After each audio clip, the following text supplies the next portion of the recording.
ಏನು ಅಡುಗೆ ಮಾಡಿದ್ದೆ? ಅಯ್ಯ ಹೋಗ ಮನೆ ಅತ್ತ, ಏನು ಅಡುಗೆ ಮಾಡೋಣ? ದಿನ ಸಾರಿಗೆ ಬಂಗಾಗೈತೆ ಕಣೆ. ಯಾತ್ ಅಡುಗೆ ಮಾಡೋದು ಏನು ಬಿಡೋದು? ತರಕಾರಿ ರೇಟ್ ನೋಡಿರೆ ಮಾತಾಡ್ಸೋಕ್ಕಾಗಲ್ಲ. ಎಲ್ಲನ ಏನು ಕಾಲು ಕೆ ಜಿ ತಗೊಂತೀನಿ ಅಂದ್ರೂ 30 ರೂಪಾಯಿ 25 ರೂಪಾಯಿ ಹೇಳ್ತಾರೆ. ಯಾರು ತಗೊಂಬನ ಯಾರು ಬಿಡೋಣ? ದುಡ್ಡು ಬಂದು ಕಡಿಕಿಲ್ಲ, ಏನು ಮಾಡೋದು ಹಿಂಗಾದ್ರಿ? ಯಾತನ ಸಾರು ಮಾಡಿದ್ರೆ 2 ದಿನ 3 ದಿನ ಇಕ್ಕೊಂಡು ಉಣ್ತೀವಿ. ಹ್ಞೂಂಡಜ್ಜಿ, ನೀನು ಹೇಳೋದು ಸರಿನೇ. ಹೊಲ್ದಾಗೂ ಸೊಪ್ಪು ಸಿಗಂಗಿಲ್ಲ, ಹೋಗ್ಲಿ ತಂದೇನನ್ನು ಮಾಡೋಣ ಎಂಬಕ್ಕೆ. ಈ ಮಳೆ ನೋಡಿರೆ ಬರಂಗೇ ಇಲ್ಲ. ಬಿಸಿಲಂತೂ ಸರಿಯಾಗಿ ಕಾಯ್ತೈತೆ, ಸೆಕೆ ತಡ್ಕೊಂಬಕ್ಕಾಗಲ್ಲ. ಏನಿಲ್ಲ, ಕುಡಿಯೋಕೆ ನೀರಿಗೆ ಬಂಗ. ಏನು ನೀನೇನು ಮಾಡಿದ್ದೆ ನಿಂಗಜ್ಜಿ? ಯಾವಾಗ ರಂಗಮ್ಮ ಏನು ಮಾಡೋದು? ನಾನು ಕೆಂಗಾರ ಮಾಡಿದ್ನ ಮೊನ್ನೆ ಮಾಡಿದ್ದು. ಇನ್ನೇನು ಮಾಡೋದು? ಅನ್ನ ಅಂತ ನಾನು ಉಂಬಲ್ಲಲ್ಲ, ಮುದ್ದೆ ಮಾಡ್ಕೊಂಡು ಇಟ್ಟಿಟ್ಟು ಹಾಕೊಂಡು ತಿಂತೀನಿ ಅಷ್ಟೇ. ಇಲ್ಲೇ ಅಮ್ಮಣ್ಣಿ, ದಿನ ಕೆಂಗಾರ ತಿನ್ಬೇಡವೆ.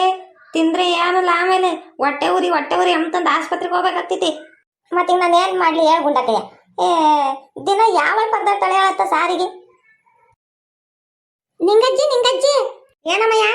ನಮ್ಮ ಅಮ್ಮಾಯಿ ಕೂತೈತೆ ಬಾ. ಯಾಕಂತ ನಿಮ್ಮ ಅಮ್ಮಾಯಿಗೆ ಏನು ಸಾಲದು? ಹೋಗಿ ಗುಂಡಮ್ಮ, ಏನೋ ಚಿಕನ್ ಗಿಕನ್ ಸಾರು ಮಾಡ್ಯಾರ ಉಣ್ಕಂಬ. ಗುಂಡಕಾಯ್ದೊಂದು ಚಿಕನ್ ಸಾರು ಅಂತಿ. ಯಾಕೂ ಮಾಡಿಲ್ಲ, ಏನು ಮಾತಾಡ್ಬೇಕಂತೆ ಬಾ. ಎಲ್ಲ ಹೋಗಣ ಬಾ, ಇಲ್ಲೇ ಇರ್ತೀವಿ. ಅಲ್ಲ ಗುಂಡಜ್ಜಿ, ಈ ನಿಂಗಜ್ಜಿ ಭಾರಿ ಜಿಪ್ಪುಣ್ತನ ಮಾಡ್ತೈತಲ್ವೇ? ಹ್ಞೂ ನಮ್ಮಯ್ಯ, ಅವಳ್ದು ಒಂದು ಬಾಳು ಹೋಗತ್ತ. ಅಲ್ಲ, ಪೆನ್ಷನ್ ದುಡ್ಡು ಗೊತ್ತೈತೆ. ಹಂಗೂ ಹಿಂಗೂ ಬೆಂಗಳೂರಾಗಿರೋ ಮಗ ಬಂದು ದುಡ್ಡು ಕೊಟ್ಟಾಗ್ತಾನೆ. ನೋಡಿರೆ ಯಾತ್ಯಾತು ಮಾಡ್ಕೊಂಡು ತಿಮ್ಮಲ್ಲ ಗೊತ್ತೇ. ಒಂದು ತರಕಾರಿ ತಂದಿರೋದು ನಾನು ನೋಡೇ ಇಲ್ಲಮ್ಮ ಒಂದಿನಕ್ಕೂ. ಹ್ಞೂನೇ ಅಮ್ಮಣ್ಣಿ, ನಾನು ನೋಡಿಲ್ಲ ಒಂದು ದಿನಕ್ಕೂ ತರಕಾರಿ ತರಲ್ಲ ಕಣೆ. ಅದೇನು ಮಾಡ್ಕೊಂಡು ತಿಂತಾಳೆ ಅಂತಲೇ ಗೊತ್ತಾಗಲ್ಲ. ಒಂದೊಂದ್ಸಲಿ ನನ್ನ ಹತ್ರನೇ ಬಂದು ಕೇಳ್ತಾಳೆ, 100 ರೂಪಾಯಿ ಇದ್ರೆ ಕೊಡ್ಗುಂಡಕಯ್ಯ, 200 ರೂಪಾಯಿ ಇದ್ರೆ ಕೊಡ್ಗುಂಡಕಯ್ಯ, ಏನು ಸಾರು ಮಾಡಿದ್ಯಾ ಅಂತ ಕೇಳ್ತಾಳೆ ನನ್ನನ್ನೇ. ಅಲ್ಲ, ಆ ನಿಂಗಜ್ಜಿ ಏನು ಕುಡಿಕಿ ಇನ್ನು ಸತ್ತಾಗ ಮ್ಯಾಕ್ ಹಾಕ್ಯಂಡು ಹೋಗ್ತೈತಾನಪ್ಪ. ಹೇಳತ್ತ, ಇನ್ನೂ ಬುದ್ಧಿ ಇಲ್ಲ ಏನಿಲ್ಲ. ಯಾರಿಗೋಸ್ಕರ ಕುಡಿಬೇಕು? ಮಕ್ಳೇನು ದುಡ್ಕೊಂಡು ತಿಮ್ಮಲ್ವೇ? ಇರೋದ್ರೆ ಚೆನ್ನಾಗಿ ತಿನ್ಕೊಂಡಿರೋನೆ ಅಂದಂಗೆ ಕುಡಿತೈತಮ್ಮ. ನಂಗೆ ದುಡ್ಡು ಬರಂಗಿದ್ರೆ ನಾವು ಅಚ್ಚುಕಟ್ಟಾಗಿ ಹೊಟ್ಟಿಂಗ್ ಮಾಡ್ಕೊಂಡು ತಿಂತಿದ್ವಿ. ಹೇಳತ್ತ ಎಲೆ ಯಾಕಲ್ಲ ಚಂದ್ರಪ್ಪ ಹಿಂಗೆ ಬರೀ ಮೈಯಾಗ ಬತ್ತಿದ್ಯಾ? ಹೋಗ್ ಗುಂಡಜ್ಜಿ ಆತ, ಶಕೆ ಅಂದ್ರೆ ಶಕೆ. ಅಯ್ಯಯ್ಯಪ್ಪ, ಏನ್ ಶಕೆ ನೀರು ಕಿತ್ಕೊಂತವೆ ಅಂದ್ರೆ ಒಂದ್ ಕ್ಷಣಕ್ಕೆ ಇಕ್ಕೊಂಡು ಇನ್ನು ಬಟ್ಟೆ ಒಂದ್ ಅರ್ಧ ಗಂಟೆಗೆ ಮೈಯೆಲ್ಲ ನೆಂದಕೈತೆ, ಬಟ್ಟೆ ಎಲ್ಲ ನೆಂದಕೈತೆ ಹೋಗತ್ತೆ. ಅದಕ್ಕೆ ಸಿಟ್ಟತ್ತ ಬಟ್ಟೆ ಎಲ್ಲ ಬಿಚ್ಚಾಕಿದೀನಿ, ಸಾಕು ಹಿಂಗೆ ಓಡಾಡೋಣ ಅಂತಂದು. ಯಾವ ತಡ್ಕೊಂತಾರೆ ಹೇಳತ್ತ ಶಕಿಗೆ? ಅಲ್ವಲ್ಲ ಅಪ್ಪಯ್ಯ, ಪಂಚನ ಹುಡ್ಕೋಬೇಕಾನೆ, ಬರೀ ಚಡ್ಡಗೆ ಬಂದಿದ್ಯಾ? ಹೋಗ್ ಗುಂಡಜ್ಜಿ ಆತ, ಯಾ ಪಂಚನ ಹುಡ್ಕೊಂಬಲ್ಲ ಏನು ಹುಡ್ಕೊಂಬಲ್ಲ. ಹೋಗು, ಹಿಂಗೆ ಇದ್ರೆ ಯಾಕೆ ಬೇಕಂಡ ಬೈಕಂಬ್ಲಿ ಏನನ ಅನ್ಕಂಬ್ಲಿ. ಶಕಿಗೆ ತಡ್ಕೊಂಬಕ್ಕಾಗಲ್ತ ನನ್ನ ಕೈಲಿ. ಬೇಕಾದ್ರೆ ಚಳಿ ತಡ್ಕೊಂತೀನಿ, ಶಕಿಗೆ ತಡ್ಕೊಂಬಕ್ಕಾಗಲ್ಲಮ್ಮ. ಇಂಥ ಬಿಸಿಲು ನಾನು ಸಣ್ಣ ಹುಡುಗರಾಗಿಂದ ಒಂದ್ಸಲಿನೂ ನೋಡಿಲ್ತಾಯಿ. ಇಂಥ ಬಿಸಿಲು ಹೊರಗೆ ಕಾಲಿಕ್ಕಕ್ಕಾಗಲ್ವಲ್ಲ. ಯಪ್ಪ ಹೂನಲ್ಲಪ್ಪ, ನೀನು ಹೇಳೋದು ಕರೆಕ್ಟು. ನೀವು 7 ಗಂಟೆ 7:15 ಆಲೆ ಬಿಸಿಲು ನಿಗಿ ಅಂತಿರ್ತೈತಿ. ಅಡುಗೆ ಮನೆಗಳ ಮುದ್ದೆ ತೊಳಸಿ ಬರೋ ಅಷ್ಟೊತ್ತಿಗೆ ಸಾಕು ಹೋಗತ್ತೈತಿ. ಮುದ್ದೆ ತೊಳಸೋವಾಗ ಯಪ್ಪ ದೇವ್ರೆ ಹೋಗಿ ತಣ್ಣೀರಾಗ ಕುಕ್ಕೊಬಿಡೋಣ ಅನ್ನಿಸ್ಬಿಡ್ತೈತಿ. ಪಾಟಿ ಶೆಕೆ ಆಗ್ತೈತಪ್ಪ ದೇವ್ರೆ. ಈ ಮಳೆ ಯಾವಾಗ ಬರ್ತೈತೋ ಏನು? ಮಾಡ ಮುಚ್ಕೊಂತೈತೆ, ಮಳೆ ಬರಂಗಿಲ್ಲ. ಏನು ಮಾಡೋಣ ಹೇಳ? ಏನು ಮಾಡೋಕ್ಕಾಗಲ್ಲ ಗುಂಡಜ್ಜಿ, ಮಳೆ ಬರೋವರೆಗೂ ಹಿಂಗೆ ಮಳೆ ಚೆನ್ನಾಗಿ ಒಯ್ಬೇಕು, ನೀರು ನಿಂತ್ಕೋಬೇಕು ಚೆನ್ನಾಗಿ. ಹಂಗೆ ಬಂದ್ರೆ ಮಾಡಮ್ಮ ಮಳೆ, ಶೆಕೆ ಎಲ್ಲ ಹೋಗ್ತೈತತ್ತ. ಯಪ್ಪ ಹ್ಞೂ ಚಂದ್ರಣ್ಣಯ್ಯೋ, ನಾನಂತೂ ಶೆಕೆಗೆ ತಡ್ಕೊಂಬ್ಲಾರ್ದೆ ಮೊನ್ನೆ ಹೊಸ ಪ್ಯಾನ್ ತಂದ್ವಿ 2000 ರೂಪಾಯಿ ಕೊಟ್ಟು, ಟೇಬಲ್ ಪ್ಯಾನ್. ಹೌದೇನು? ಇಲ್ಲ ಬಾರ್ಲಪ್ಪಯ್ಯ, ನಿನ್ಕಂಡೆ ಮಾತಾಡ್ತೀಯಲ್ಲ, ಕುಕ ಬಾರ. ತಣ್ಣ ಗಾಳಿ ಬದೈತಿಲ್ಲನ, ನೆಳ್ಳಾಗಿ ಬಿಸ್ಲಾಗಿ ನಿನ್ಕಂಡವನಿ. ಇವತ್ತೇನು ಗುಂಡಜ್ಜಿ ಈ ಕಡೆಗೆ ಬಂದ್ಬಿಟ್ಟಿದ್ಯಾ? ಇಷ್ಟು ದಿನ ಮನೆ ಬಿಟ್ಟು ಈಚೆ ಕೊಳ್ತಿರ್ಲಿಲ್ಲ ತಾಯಿ ನಮ್ಮಮ್ಮ. ಇವತ್ತೇನು ಅಡ್ಡಾಡ್ಕೊಂಡು ಈಗಾನ ಬಂದಿದ್ಯಾ? ಏನು ಮಾಡೋಣ ಹುಡುಗಾತ, ಮನೆ ಕುಕ್ಕಂಡು ಬೇಜಾರು. ಅದಕ್ಕೆ ಸುಮ್ಮನೆ ಓಡಾಡ್ಕೊಂಡು ಬಂದೆ. ಹಂಗೆ ಆ ನಿಂಗಮ್ಮ ಬೇರೆ ಕುಕ್ಕಂಡಿದ್ಲ, ಹಿಂಗೆ ಮಾತಾಡ್ಕೊಂಡು ಕುಕ್ಕಂಡಿದ್ವಿ. ಮತ್ತೆ ನಾವು ಅಜ್ಜಿ ಆತಾತು? ಕಾವಲಪ್ಪರ ಹುಡುಗಿ ಬಂದಿತ್ತು, ನಮ್ಮ ಅಮ್ಮ ಕರಿತೈತೆ ಬಾ ನಿಂಗಜ್ಜಿ ಅಂತ ಹೋಯತಿ.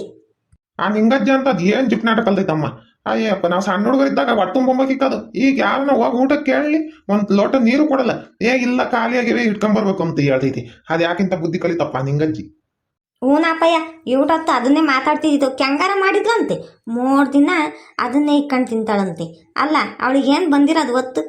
ಪೆನ್ಷನ್ ದುಡ್ಡು ಬದೈತಿ, ಮಗ ದುಡ್ಡು ಕೊಟ್ಟತ್ತನ್ ಕಣೋ. ಬಂದಾಗೆಲ್ಲ 1000 2000ನ ನೋಡಿರೆ 1 ರೂಪಾಯಿ ಬಿಚ್ಚಲ್ಲ ಅಮ್ಮ.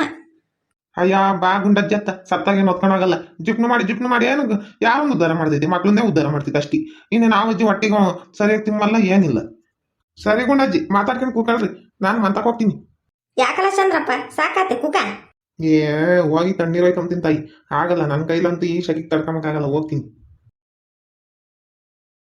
ಅಲ್ವೇ ಮಣಿ, ಈ ಚಂದ್ರಪ್ಪ ಬಲು ಸಾಬಸ್ತಮ್ಮಂಗೆ ಹೆಂಗೆ ಹೇಳ್ತಾನೆ ನೋಡು. ಇವನ ಕೈಯಾಗೆ 1 ರೂಪಾಯಿ ಹೋದ್ರಲ್ಲ ಆ ನಿಂಗಜ್ಜಿ ನಾಡ್ಕೊಂತಾನೆ. ಹ್ಞೂ ಗುಂಡಜ್ಜಿ, ಈ ಚಂದ್ರಪ್ಪ ಮಾಡವೆಲ್ಲ ಅಂಥವೇನೆ. ಬರೀ ಪಿಂಟಿ ಓಡಾಡ್ತಾನೆ, ಇನ್ನೊಬ್ರನ್ನ ಆಡ್ಕೊಂಬಕಂದ್ರೆ ಏನು ಇವನಿಗೆ ಬೆಲ್ಲ ಸಿಕ್ತಂಗೆ ಹೆಂಗೆ ಆಡ್ಕೊಂತಾನೆ ಗೊತ್ತೇ? ಯಾರನ್ನೂ ಬಿಡಲ್ಲ, ಊರಾಗಿರೋರ್ನೆಲ್ಲ ಆಡ್ಕೊಂತಾನೆ ಬೇಕಾರ ಅಂತಾನು. ಅದಕ್ಕೆ ಬಾ ನಮ್ಮ ಹುಡುಗ ಆವಾಗವಾಗ ಬೋಡ್ ಚಂದ್ರಪ್ಪ ಅಂತಂದು ಆಡಿಸ್ಕೊಂಬೋದು. ಆದರೂ ಏನು ಹೇಳು ಗುಂಡಜ್ಜಿ, ಆ ಚಿಂಟುಗಂದ್ರೆ ಈ ಚಂದ್ರಪ್ಪ ಎದ್ರಕಂತಾನ ಆ ಹುಡುಗ ಒಳ್ಳೇದಲ್ಲ ಅಂತಂದು. ಅಂದ್ರೆ ಒಟ್ಟು ನಮ್ಮ ಹುಡುಗ ಭಯಕ್ಕೆ ಹೇಳು. ಇಲ್ಲ ಅಮ್ಮಣ್ಣಿ ರಂಗಮ್ಮ, ಫ್ರಿಜ್ ತಗೋಬೇಕಂದ್ರೆ ಯೋಟಾತಿ ದುಡ್ಡು. ಹಾಂ ಯಾ ಗುಂಡಕ್ಕಯ್ಯ ಫ್ರಿಜ್ ತಗೊಂತೀಯನು? ಹೂನೇ ಅಮ್ಮಣ್ಣಿ, ನೋಡಿ ಇಂಥ ಸೆಕೆಗಾಲದಾಗೆ ಇರಬೇಕು. ಏನು ಗೊತ್ತೇ, ಎಲ್ಲನೂ ಹೊರಗೆ ಹೋಗಿ ಬಂದರೆ ನೀರು ಬಾಟ್ಲಕ್ಕೆ ಹಾಕಿ ಇಕ್ಕಿರಿ ತಣ್ಣಗಿರ್ತವೆ. ಆಮೇಲೆ ತರಕಾರಿನೂ ಕೆಡಲ್ವ. ಅಯ್ಯೋ ದೇವ್ರೆ, ಸಾರು ಮಾಡಿ ಇಕ್ಕಿರೆ. ನೆನ್ನೆ ಸಾಯಂಕಾಲ ಮಾಡಿಕ್ಕಿದ್ದೀನಿ, ನೋಡಿದ್ರೆ ಮಧ್ಯಾಹ್ನ ಆಳ್ಸೋಯ್ತಿ. ಇಲ್ಲಿ ಲೆಕ್ಕ ಹಾಕಿ ಹುಳಿ ಬಂದ್ಬಿಟ್ಟೈತಿ. ಹಂಗಾಗೈತಿ, ಏನೇನು ಇರ್ತಿಲ್ಲಮ್ಮ, ಎಲ್ಲ ಅಳ್ಸೋಗ್ತದೆ. ಸಾರೆಲ್ಲ ತರಕಾರಿ ನೋಡಿದ್ರೆ ಕೆಟ್ಟೋಗ್ತೈತಿ. ಫ್ರಿಜ್ ಇದ್ರೆ ಆರಾಮಾಗಿ ಇಕ್ಕೋಬೋದು, ಅದಕ್ಕೇನು ಆಗಲ್ಲ ಕಣೆ. ಅದಕ್ಕೆ ಒಂದು ತಗೊಂಬನ ಅಂತ ನಾನು. ಒಂದು 12,000 ರೂಪಾಯಿ 15,000 ರೂಪಾಯಿ ಒಳಗೆ ಬರ್ತವೆ ಫ್ರಿಜ್ಜು, ಚೆನ್ನಾಗಿರ್ತದೆ ತಕ.